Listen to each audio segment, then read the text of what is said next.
OBC आंदोलक लक्ष्मण हाकेंच्या उपोषणाचा आजचा 5वा दिवस। आज राज्य सरकारचे शिष्टमंडळ भेट घेणार। ओबीसी आरक्षणाला धक्का लागणार नाही याचं लेखी आश्वासन द्या, हाकेंची मागणी।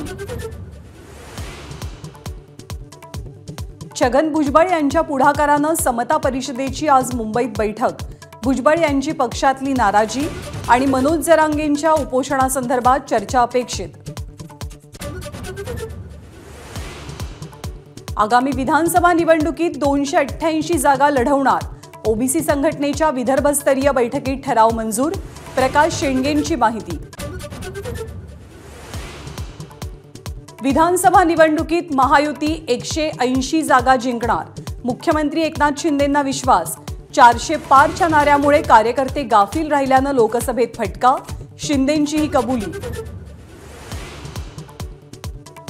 पावसाळी अधिवेशनापूर्वी राज्यातील मंत्रिमंडळाचा विस्तार। महायुतीचे 3ही महत्त्वाचे नेते दिल्लीत जाणार। राष्ट्रवादीला हवी आहेत 1 कॅबिनेट आणि 2 राज्यमंत्रीपदं। ठाण्यातनं महायुतीला तडीपार करू असं म्हणणाऱ्यांना जनतेनं तडीपार केलं। मुख्यमंत्र्यांच्या ठाण्यातनं फडणवीसांचा उद्धव ठाकरेंना टोला। नीट परीक्षेत अनियमितता झाल्याचं केंद्रीय शिक्षण मंत्री धर्मेंद्र प्रधान यांनी मान्य केलं। दोषींवरती कारवाई होणार। बिहारमध्ये आतापर्यंत 13 आरोपींना अटक।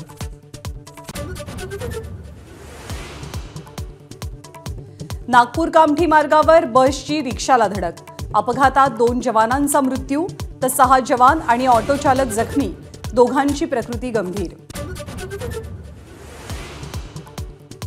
ईद निमित्त कल्याण दुर्गाडी देवीच्या दर्शनासाठी मनाई। शिवसेनेकडनं आंदोलन। आनंद दिघेंनी सुरू केलेली परंपरा आजही कायम। आज देशभरात बकरी ईदचा उत्साह। काही ठिकाणी वाहतुकीत बदल तर राज्यातल्या अनेक ठिकाणी सामूहिक नमाज पठण। मुंबईकरांवर पाणी संकट गडद होण्याची भीती। पावसाअभावी धरण क्षेत्र तहानलेली। धरणातील पाणीसाठा 5.42%। गौतम गंभीर बनणार टीम इंडियाचा मुख्य प्रशिक्षक। लवकरच घोषणेची शक्यता।